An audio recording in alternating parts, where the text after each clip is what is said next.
Hey guys, so today I want to look at comparing the 3 cheapest prime lenses on the RF mount from Canon, and I've already done a video comparing the 2 cheapest, the 35mm and the 50mm, but I recently got a chance to get my hands on the 85mm f2 for the RF mount, and I want to talk about all 3 of them together. And so we have, like I said, the RF 35mm f1.8, which was one of the original RF lenses. We have the 50mm f1.8, which is now the cheapest and newest lens on the RF mount. We have now the RF 85mm f2, which is the budget short telephoto prime option on this mount. And so I want to look at comparing the differences between these lenses, and also the fact that you could potentially have a full bag of primes here for under $1,500 on the RF mount, and also talk about which of these lenses might be right for you. What are the pros, cons, and strengths and weaknesses of each of these lenses?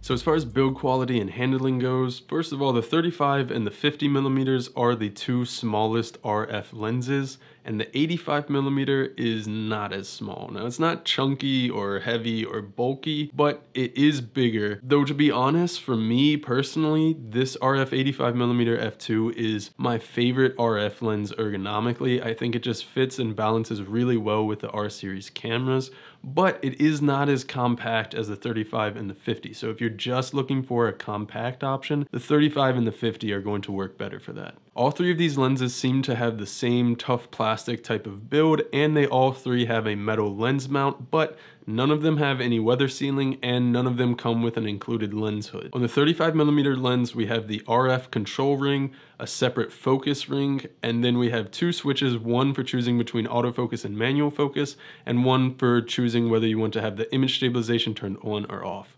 On the 50mm lens, we just have 1 ring and 1 switch, and that switch controls whether the ring will be used as the control ring or as a manual focus ring, but we don't have a dedicated switch to choose between autofocus and manual focus. So if you do want to use that ring as a manual focus ring, you'll have to turn on manual focusing in the menu. With the 85mm, we have a separate focus ring and control ring. We also have 3 switches. 1 is to choose between autofocus and manual focus. 1 is to turn the image stabilization on and off. And then 1 is the focus limiter, so we can choose between only the macro focusing distances, the full focusing distance, or only everything but the macro focusing distances. When it comes to photography, first of all, we have the 35 and the 50mm, and those 2 are both very versatile focal lengths.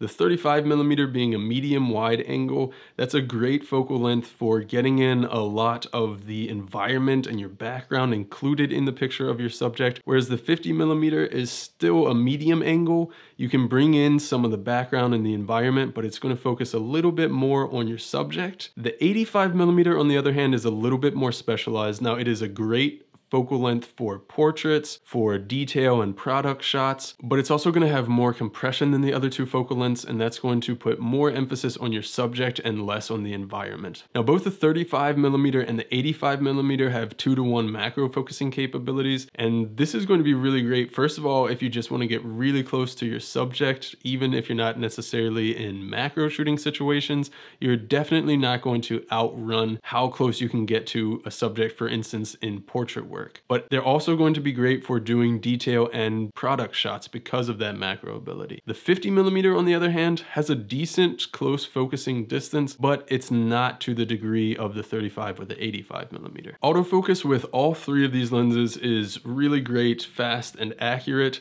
Works really well with eye autofocus. I will say that the 35mm seems to be just slightly edging out the other 2 options a little bit, and is much more usable in macro distances, especially if it's handheld. The 85mm does well, but at macro distances, autofocus is just a little bit slower. You have bigger elements that it has to move around, and you have more compression at that focal length. But I think it's usable on the 85mm without any issues, especially on a tripod. If you're hand holding at macro distances, the 85mm autofocus is not going to be the best performance. One thing to note here is at the time of recording this video with the 50mm lens, we still don't have any lens correction profiles from Adobe, so all of the images that you're seeing here from the 50mm lens are without any lens corrections turned on in Lightroom. But lens correction profiles aside, the thing that sets the 35 and 85 millimeter lenses here apart from the 50 millimeter lens is the image quality and sharpness. And the 35 millimeter and the 85 millimeter lens, their design is really taking advantage of that closer flange back distance on the RF mount, and it's really impressive that lenses at these price points can be as sharp and as detailed as they are. The 50 millimeter, it's really not bad, especially if you're comparing it to lenses in this price range from DSLR mounts. I don't think it's a problem at this price range, but it's not going to compete with the 35 and 85 millimeter in sharpness or image quality. I think they're all great lenses for their price range. The 35 and the 85 millimeter, they come with a ton of features, and as far as image quality goes, I think they're punching way above their weight class as far as price. The 50 millimeter, it's not going to compete with those two lenses in image quality, but you also have to keep in mind that the image quality here is still good, and it's half or a third of the price of the other lens. All three of these lenses, I think they make a really great full set of primes on the RF mount for under $1,500, and for photography, all three of them are great options. Now for video, it gets a little bit different in comparing the options. And first of all, I will say that image quality is pretty much the same as in photo. They all have great color reproduction. Sharpness is definitely going to be better on the 35 and the 85 millimeter, but not bad on the 50 millimeter. But let's start with the 35 millimeter. And for me, 35 millimeters for especially handheld filming is just one of my favorite focal lengths. And this lens does it really well. It has optical image stabilization built in. So even on bodies like the R or the RP that don't have image stabilization in body, it still gives you really great smooth footage. And when you combine it with the R6 or the R5 with the in-body image stabilization, you get really great smooth handheld footage. And the autofocus performance in video with this 35 millimeter lens is really great, and I've never had any issues with it. Now for the 50 millimeter lens, we don't have optical image stabilization, and that makes it a little bit less usable in handheld video, especially because you are a little bit tighter as far as your field of view with 50 millimeters. But with the digital image stabilization in the R or the RP, it becomes pretty usable in certain situations.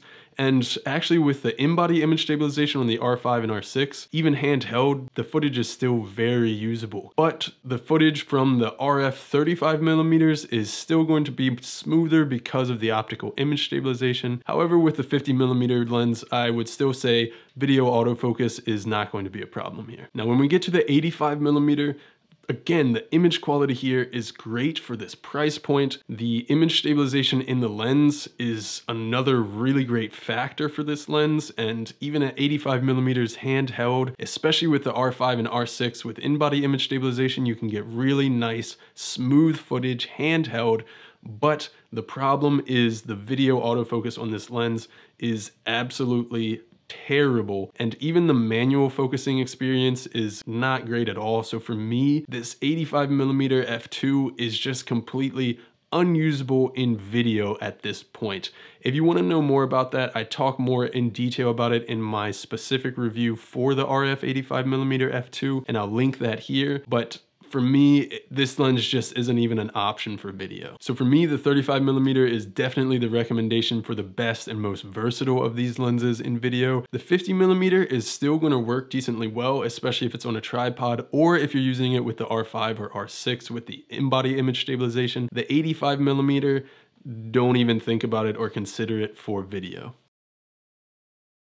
So which of these lenses is right for whom? And first of all, in photography, I really think it's mostly based on usage. If you want something that's a little bit wider, go with the 35 millimeter. If you want something that's a little more telephoto, go with the 85 millimeter. And then if you want to split the difference, or if you just want to stay on a really tight budget, go with the 50 millimeter. And again, I will say for photographers, all three of these lenses make a really great budget kit for the RF mount. For video, I would say definite recommendation from me is the RF 35 millimeter because it's just more usable and more versatile in video with the image stabilization and its performance in autofocus. The 50 millimeter I think is still usable, especially when paired with the camera bodies that have IBIS in them.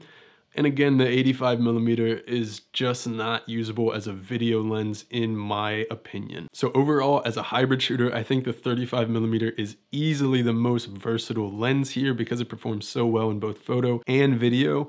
Honestly, it's one of my favorite lenses and it is constantly on at least one of my camera bodies. But anyway, I hope you enjoyed the video. If you did, give it a thumbs up. If you're interested in purchasing either of these lenses, any of these lenses, or any of the other gear that I've talked about in this video, I'll leave affiliate links in the description below. If you purchase through those links at no extra cost to you, you can help support this channel so that I can continue making videos for you guys. In the comments, let me know, what do you think about these lenses? Are you looking at picking up any of them, or are you using any of them already? If you haven't yet, hit the subscribe button. See ya.